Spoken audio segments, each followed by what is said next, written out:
കൃഷ്ണ ഗുരുവായൂരപ്പ. നമസ്കാരം. ചാനലിലേക്ക് സ്വാഗതം. അടുത്ത ഒരു വീഡിയോയിലേക്ക് എല്ലാവർക്കും സ്വാഗതം. ആദ്യം തന്നെ വീഡിയോ ഒന്ന് ലൈക്ക് ചെയ്യുക, ഷെയർ ചെയ്യുക, കമൻറ്റ് ചെയ്യുക, വീഡിയോ മുഴുവനായിട്ട് കാണുക.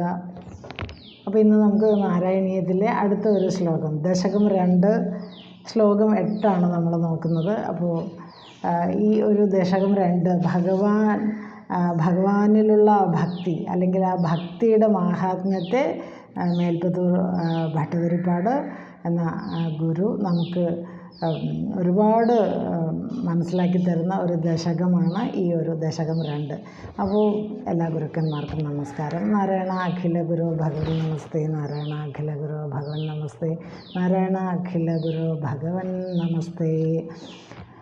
നാരായണ ഭട്ടതിരിപ്പാട് മേൽപ്പത്തൂർ ഭഗവാന്റെ തന്നെ അവതാരമാണെന്നും അറിയപ്പെടുന്നുണ്ട്.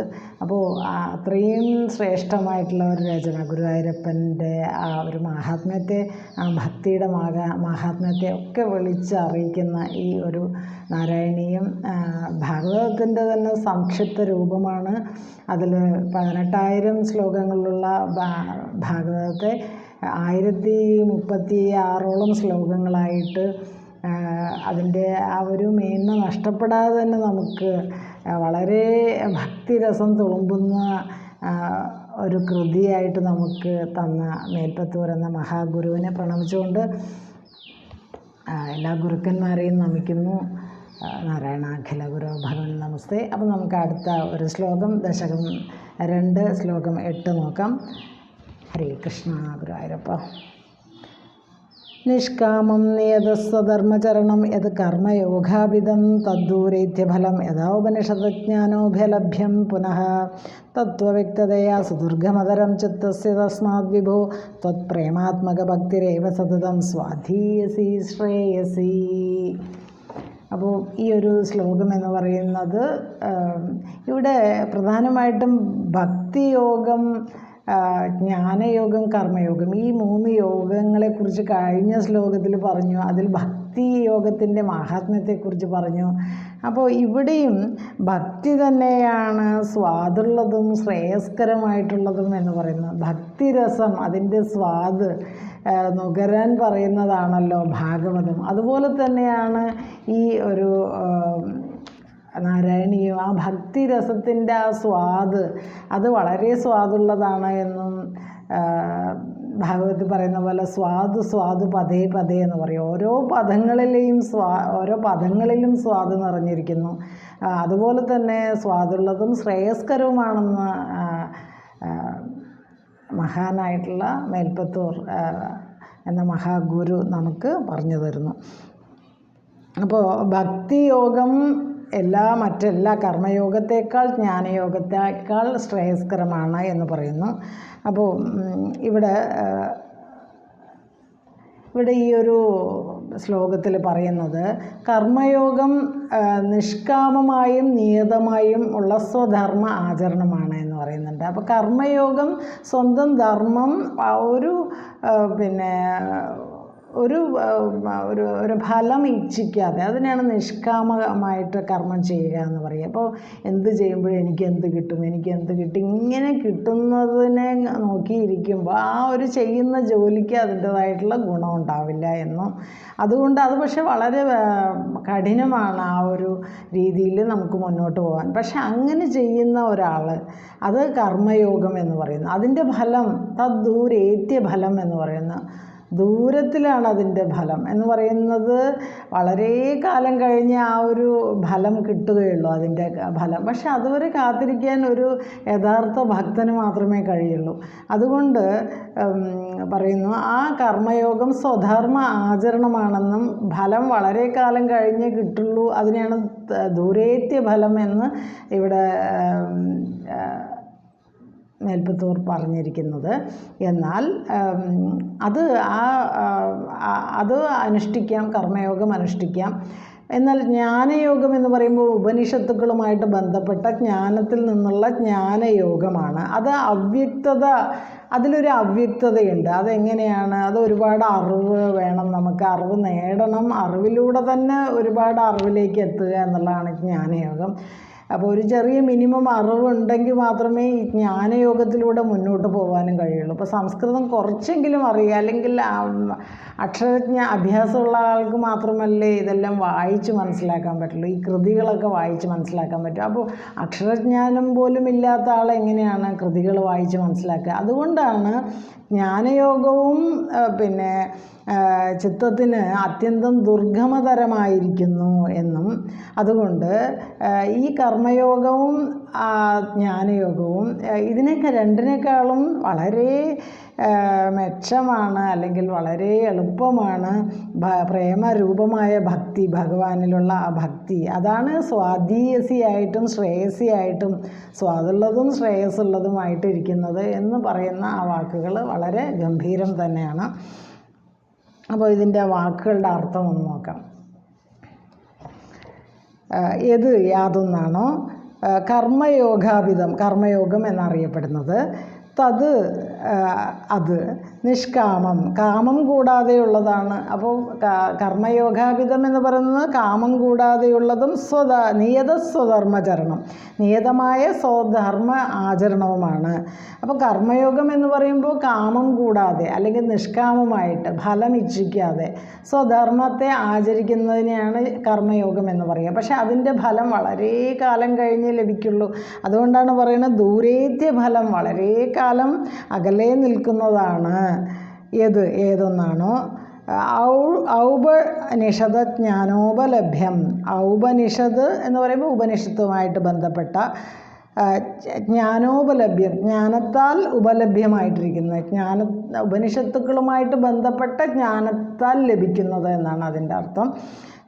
പുനഃ, അത് പിന്നെ അവ്യക്തത നിമിത്തം ചിത്തസ്യ, മനസ്സിന് സുദുർഗമതരം അത്യന്തം ദുർഗമതരമാണ് എന്ന് തീർച്ച. തസ്മാത്, അതിനാൽ വിഭുവായ ഭഗവാനെ പ്രേമാത്മക ഭക്തി, അങ്ങയിലുള്ള ഭഗവാനിലുള്ള പ്രേമാത്മക ഭക്തി, പ്രേമം സ്വരൂപമായിട്ടുള്ള ഭക്തി, തന്നെ, അത് തന്നെ, സതതം എല്ലായ്പ്പോഴും, സ്വാധീയസി വളരെ സ്വാദുള്ളതും, ശ്രേയസ്സുള്ളതും ആയിട്ട് ഭവിക്കുന്നു എന്ന് പറയുന്ന ഈ വാക്കുകൾ വളരെ ശ്രേഷ്ഠമാണ്. അപ്പോൾ മേൽപ്പത്തൂർ എന്ന മഹാകവി ഭഗവാന്റെ തന്നെ അവതാരമാണ് എന്നും, നാരായണീയം എന്ന് പറയുന്ന രചന ഗുരുവായൂരപ്പന് തന്നെ വേണ്ടിയുള്ള ഒരു രചനയാണ് എന്നും പറയുന്നതിൽ നമുക്കും അഭിമാനിക്കാം. അപ്പോൾ കർമ്മയോഗത്തിൻ്റെയും ജ്ഞാനയോഗത്തിൻ്റെയും സാമാന്യ സ്വഭാവങ്ങൾ വിവരിച്ച് അവയെ സ്വാദുള്ളതും ശ്രേയസ്കരവുമാണ് എന്നും അത് കർമ്മയോഗത്തിൻ്റെയും ജ്ഞാനയോഗത്തിൻ്റെയും കാര്യം ഇപ്പോൾ പറഞ്ഞല്ലോ, അതിൻ്റെ സാമാന്യ സ്വഭാവങ്ങളും പറഞ്ഞു. എന്നിട്ട് പറഞ്ഞു അവയേക്കാൾ സ്വാദുള്ളതും ശ്രേയസ്കരവുമാണ് ഭക്തിയോഗം എന്ന് പറയുന്നു. അതാണ് ഈ ശ്ലോകത്തിൽ മേൽപ്പത്തൂർ സ്ഥാപിക്കുന്നത്.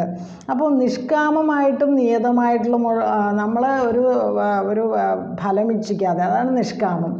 നിയതം നമുക്ക് ചെയ്യേണ്ടതായിട്ടുള്ള സ്വധർമ്മ ആചരണം, സ്വന്തം ധർമ്മങ്ങൾ നമ്മൾ ഒരു ജീവിതത്തിൽ നമ്മൾ രാവിലെ എണീറ്റ് വൈകുന്നേരം വരെ ചെയ്യുന്ന പല കാര്യങ്ങളും ഈ സ്വധർമ്മ ആചരണത്തിൽ വരും. അപ്പോൾ ഇതെല്ലാം ആ സ്വധർമ്മം അങ്ങനെയാണ് ആചരിക്കേണ്ടത്.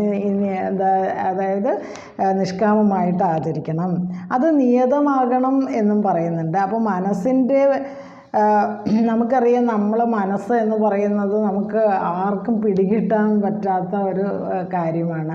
അത് പലതിൻ്റെയും പുറകിൽ പോകുമ്പോൾ അതിനെ നിയന്ത്രിക്കാൻ കഷ്ടമാണ്. അപ്പോൾ ആ മനസ്സിൻ്റെ സ്വഭാവം എന്ന് പറയുന്നത് അത് ചിലതിനോടൊക്കെ അതിന് ഒരുപാട് താല്പര്യമുണ്ടാവും, ചിലതിനോടൊക്കെ ബന്ധവും ഉണ്ടാവും. അപ്പോൾ ആ ബന്ധം ക്രമമായിട്ട് വളർന്ന് ആ ബന്ധങ്ങൾ അല്ലെങ്കിൽ പലതിനോടുള്ള താല്പര്യവും ബന്ധവും ക്രമമായി വളർന്ന് കാമക്രോധ ലോഭ മോഹ മാദ മാത്സര്യം, ഷഡ്വൈരികൾ എന്ന് പറയും. അപ്പോൾ ഈ ഷഡ്വൈരികൾ അതാണ് നമ്മുടെ ശത്രുക്കൾ. നമ്മളെ പല കാര്യങ്ങൾക്കും പല കാര്യങ്ങളിൽ നിന്ന് നമ്മളെ വളരെയധികം ബുദ്ധിമുട്ടുണ്ടാക്കുന്ന ഈ 6 വൈരികൾ, 6 ശത്രുക്കൾ നമ്മുടെ ശരീരത്തിലും മനസ്സിലും ഇരുന്ന് പടർന്ന് പന്തലിക്കും എന്ന് പറയുന്നുണ്ട്. അപ്പോൾ അതുകൊണ്ട് നിഷ്കാമമായ കർമ്മം അനുഷ്ഠിക്കുക എന്ന് പറയുന്നതാണല്ലോ കർമ്മയോഗം. അത് വളരെ ബുദ്ധിമുട്ടുള്ളതാണ് എന്നും പറയുന്നുണ്ട്. അപ്പോൾ അതുകൊണ്ട് സ്വധർമ്മം ആചരിക്കുന്നു എന്ന് പറയുമ്പോഴും നമ്മളിപ്പോൾ പറയും ചാതുർവർണ്ണ്യം 4 വർണ്ണങ്ങളെക്കുറിച്ച് പറയും. ബ്രാഹ്മണ, ക്ഷത്രിയ, വൈശ്യ, ശൂദ്രർ. ഇതൊക്കെ ജനനം കൊണ്ടാണ് എന്ന് നമ്മൾ വിചാരിക്കും. പക്ഷേ ശരിക്കും അങ്ങനെയാണ് നാട്ടിലൊക്കെ നമ്മൾ പൊതുവേ ഒരു ധാരണ. ചാതുർവർണ്ണ്യം 4 വർണ്ണങ്ങളുണ്ട്, അത് ജനനത്താൽ ലഭിക്കുന്നതാണ് എന്ന് നമ്മുടെ ശാസ്ത്രങ്ങൾ ശരിക്കും മനസ്സിലാക്കാത്തത് കൊണ്ട് അത് ആ ഒരു രീതിയിൽ ആ അറിവ് പരന്നുകൊണ്ടിരിക്കുന്നു. എന്നാൽ ശരിക്കും നമ്മുടെ കർമ്മങ്ങളും ഗുണങ്ങളുമാണ് ഈ വർണ്ണങ്ങളെ തീരുമാനിക്കുന്നത്. ഇപ്പോൾ ഒരു ശൂദ്രനായിട്ട് താഴ്ന്ന ജാതിയിൽ ജനിച്ച ആൾക്ക് പോലും അയാൾ കഠിന പ്രയത്നത്താൽ അയാൾ പിന്നെ ജ്ഞാനം നേടുകയാണെങ്കിൽ അയാൾ ബ്രാഹ്മണൻ എന്നാണ് വിളിക്കേണ്ടത്. അപ്പോൾ അങ്ങനെ അതാണ് നമ്മുടെ ശാസ്ത്രങ്ങളെ നമ്മൾ ശരിക്കും പഠിക്കേണ്ടതുണ്ട്, മനസ്സിലാക്കേണ്ടതുണ്ട്. അപ്പോൾ ചാതുർവർണ്ണ്യം പോലും 4 വർണ്ണങ്ങൾ പോലും അതിൻ്റെ നിർവചനം പോലും വളരെ ശരിയായിട്ട് മനസ്സിലാക്കിയിട്ടില്ല എന്നും 4 ബ്രാഹ്മണ, ക്ഷത്രിയ, വൈശ്യ, ശൂദ്രനൊക്കെ അനുഷ്ഠിക്കേണ്ട ആചാരങ്ങൾ നമ്മുടെ വേദങ്ങൾ വിധിച്ചിരുന്നു. പക്ഷേ ഇന്ന് അതിനൊന്നും ഒരു വലിയ വിലയില്ലാതെ ആയിരിക്കുന്നു എന്നൊക്കെ മേൽപ്പത്തൂർ പറയുന്നു. അപ്പോൾ മേൽപ്പത്തൂരിൻ്റെ വിവരണത്തിൽ അങ്ങനെയാണ് പറയുന്നത്. അത് നമ്മൾ കാണുന്നുണ്ടല്ലോ. കാരണം ഓരോരുത്തരും ശരിക്കും നിയതകർമ്മം എന്ന് പറയും, അതൊക്കെ കർമ്മയോഗത്തിൽ വരുന്നതാണ്. അപ്പോൾ കർമ്മയോഗം വഴി ശരിയായിട്ട് കർമ്മയോഗം അനുഷ്ഠിക്കുമ്പോൾ ഉടനെ ഫലം കിട്ടില്ല. പക്ഷെ തീർച്ചയായിട്ടും നല്ല സ്വധർമ്മ ആചരണം നടത്തി നല്ല കർമ്മങ്ങൾ ചെയ്യുന്ന ആൾക്ക് നല്ല ഫലം ഉണ്ടാവും എന്നുള്ളത് തീർച്ചയാണ്. പക്ഷെ അതിന് നമ്മൾ സമാധാനത്തോടുകൂടി കാത്തിരിക്കേണ്ടതുണ്ട്. ജന്മാന്തരങ്ങളിലായിട്ട് അതിൻ്റെ ഫലം ലഭിക്കും എന്ന് പറയുന്നത് കാണിക്കാനാണ്. ചിലപ്പോൾ ഈ ജന്മത്തിൽ അല്ലെങ്കിൽ അടുത്ത ജന്മത്തിൽ ലഭിക്കും. പക്ഷെ അതിനുള്ള ആ ഒരു ക്ഷമയൊന്നും നമുക്ക് ഇല്ലല്ലോ. അതാണ് തദ്ദൂരേത്യ ഫലം എന്ന് പറയുന്നത്. ദൂരേത്യ ഫലം, വളരെ അകലെയാണ് അതിൻ്റെ ഫലം. അതുകൊണ്ടാണ് കർമ്മയോഗത്തിലൂടെ ചരിക്കാൻ നമ്മൾ എന്താ പറയുക ഒരു മടി തോന്നുന്നത്. ജ്ഞാനയോഗമാണെങ്കിൽ ഉപനിഷത്തുകളിലൂടെ ലഭിക്കുന്ന ജ്ഞാനമാണ്. ആ ഉപനിഷത്ത് മന്ത്രരൂപത്തിലാണ്. പക്ഷേ അത് മനസ്സിലാക്കാൻ ഇപ്പോൾ നമ്മളൊക്കെ തന്നെ ഇപ്പോൾ നമുക്ക് നാരായണീയാണെങ്കിലും ഭാഗവതമാണെങ്കിലും വളരെ സാധാരണക്കാരായ ആളുകൾക്ക് അത് മനസ്സിലാക്കാൻ കുറച്ച് ബുദ്ധിമുട്ടുണ്ട്. കാരണം നല്ല മേൽപ്പത്തൂർ എന്ന് പറയുന്ന മഹാകവിയുടെ സംസ്കൃത ജ്ഞാനം എന്ന് പറയുന്നത് അതിഗംഭീരമാണ്. ആ സംസ്കൃതത്തിൻ്റെ വളരെ നല്ല ഒരു പ്രകടഭാവമാണ് നാരായണീയം. അപ്പോൾ മന്ത്രരൂപത്തിലുള്ള ആ രചനകൾ മനസ്സിലാക്കാൻ ആ ഉപനിഷത്തിൻ്റെ സംഗ്രഹമായാണ് പലതും. അത് കാര്യങ്ങൾ മനസ്സിലാക്കാൻ വളരെ ദുർഗമതരമാണ്, അവ്യക്തമാണ് കാര്യങ്ങൾ എന്ന് നമുക്ക് മനസ്സിലാക്കാം. എന്നാൽ അതുകൊണ്ടാണ് ജ്ഞാനയോഗവും കുറച്ച് കഷ്ടമാണെന്ന് പറയുന്നത്. കാരണം അറിവിലൂടെ ഭഗവാനിൽ എത്താനും വളരെ ബുദ്ധിമുട്ടാണ്. കാരണം ഈ ഉപനിഷത്ത് തത്വങ്ങൾ അതിൻ്റെ ആ ഭാഷ അത് മനസ്സിലാക്കാനും അത് അതികഠിനമാണ്, ദുർഗമതരമാണ്, അവ്യക്തമാണ്. അതുകൊണ്ടാണ് കർമ്മയോഗവും ജ്ഞാനയോഗവും ബുദ്ധിമുട്ടാണ് എന്ന് പറയുന്നത്. എന്നാൽ ഭഗവാനിലുള്ള പ്രേമസ്വരൂപമായിട്ടുള്ള ആ ഒരു ഭക്തി അത് നേടിയെടുക്കാൻ ഒരു ബുദ്ധിമുട്ടുമില്ല. അതുകൊണ്ടാണ് മേൽപ്പത്തൂർ നമുക്ക് വീണ്ടും പറഞ്ഞു തരുന്നത് കർമ്മയോഗവും ജ്ഞാനയോഗവും അതികഠിനവും ഫലം വളരെ അകലെയാണെങ്കിലും പ്രേമസ്വരൂപമായ ഭക്തി ആണ് ഏറ്റവും സ്വാദുള്ളതും ശ്രേയസ്കരവും. അതാണ് സ്വാധീയസി ശ്രേയസി എന്ന് പറയുന്നത്. അപ്പോൾ ഇവിടെ ഇത്ര നേരം പറഞ്ഞ കാര്യങ്ങൾ ഒന്നും കൂടെ പറയാം. കർമ്മയോഗം എന്ന് പറയുന്നത് ആ യോഗം നിഷ്കാമമായും നിയതമായുമുള്ള സ്വധർമ്മ ആചരണമാണ്. അതിൻ്റെ ഫലം വളരെ കാലം കഴിഞ്ഞ് ഉണ്ടാകുന്നതാണ്. അതാണ് തദ്ദൂരേത്യ ഫലം എന്ന് പറയുന്നത്. എന്നാൽ ഉപനിഷത്തുക്കളുമായിട്ട് ബന്ധപ്പെട്ട ജ്ഞാനത്തിൽ നിന്നുണ്ടാകുന്ന ആ ഒരു ജ്ഞാനയോഗത്തിലൂടെയും ഭഗവാനിലെത്താം. അത് അവ്യക്തത നിമിത്തം മനസ്സിന് അത്യന്തം ദുർഗമതരമാണ്. അങ്ങനെ ഇരിക്കുമ്പോൾ ഭഗവാൻ വിഭുവായിട്ടുള്ള ഭഗവാൻ, ആ ഭഗവാനിലുള്ള പ്രേമരൂപമായ ഭക്തി തന്നെയാണ് എപ്പോഴും സ്വാദുള്ളതും അതുപോലെ ശ്രേയസ്കരവുമായിട്ടുള്ളത് എന്ന് പറയുന്ന ഒരു വലിയ ഭക്തി യോഗത്തിൻ്റെ ഒരു മാഹാത്മ്യം എടുത്ത് കാണിക്കുന്നു.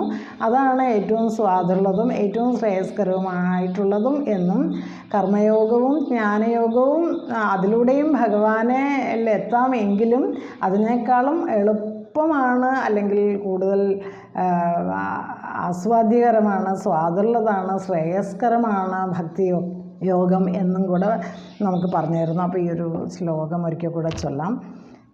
നിഷ്കാമം, അതായത് നാരായണീയം ദശകം 2 ശ്ലോകം 8 ഇപ്പോൾ പറഞ്ഞുകൊണ്ടിരിക്കുന്നത്. നിഷ്കാമം നിയത സ്വധർമ്മചരണം യത് കർമ്മയോഗാഭിതം തദ്ദൂരേത്യഫലം യഥാപനിഷദജ്ഞാനോപലഭ്യം പുനഃ തത്വവ്യക്തതയാ സുദുർഗമതരം ചിത്തസ്യ തസ്മാദ് വിഭോ ത്വത്പ്രേമാത്മക ഭക്തിരേവ സതതം സ്വാധീയസി ശ്രേയസി. അപ്പോൾ ഈ ഒരു ശ്ലോകം അതിൻ്റെ അർത്ഥസഹിതം ഭഗവാന് സമർപ്പിക്കുന്നു, ഗുരുവായൂരപ്പന് സമർപ്പിക്കുന്നു, മേൽപ്പത്തൂർ എന്ന മഹാഗുരുവിന് സമർപ്പിക്കുന്നു. മേൽപ്പത്തൂരിന് പ്രണാമം, ഗുരുവായൂരപ്പന് പ്രണമിച്ചുകൊണ്ട് നമസ്കരിച്ചുകൊണ്ട് ഇത്രയും ഭാഗം ഗുരുവായൂരപ്പന് സമർപ്പിച്ചുകൊണ്ട് കായേന വാച മനസേന്ദ്രിയർവ ബുദ്ധ്യാത്മനാവ പ്രകൃതേ സ്വഭാവാത് കരോമി യദ്യത് സകലം പരസ്മൈ നാരായണായേതി സമർപ്പയാമി, സർവം നാരായണായേതി സമർപ്പയാമി. ഓം തത്സത്. ഹരേ കൃഷ്ണ. ഗുരുവായൂരപ്പ. ഓം തത്സത്. നന്ദി, നമസ്കാരം. ഈ ഒരു ചാനൽ സബ്സ്ക്രൈബ് ചെയ്യുക, ലൈക്ക് ചെയ്യുക, കമൻറ്റ് ചെയ്യുക, ഷെയർ ചെയ്യുക. എല്ലാവർക്കും നന്ദി. അടുത്തൊരു വീഡിയോയിൽ വീണ്ടും കാണാം. ഓം തത്സത്.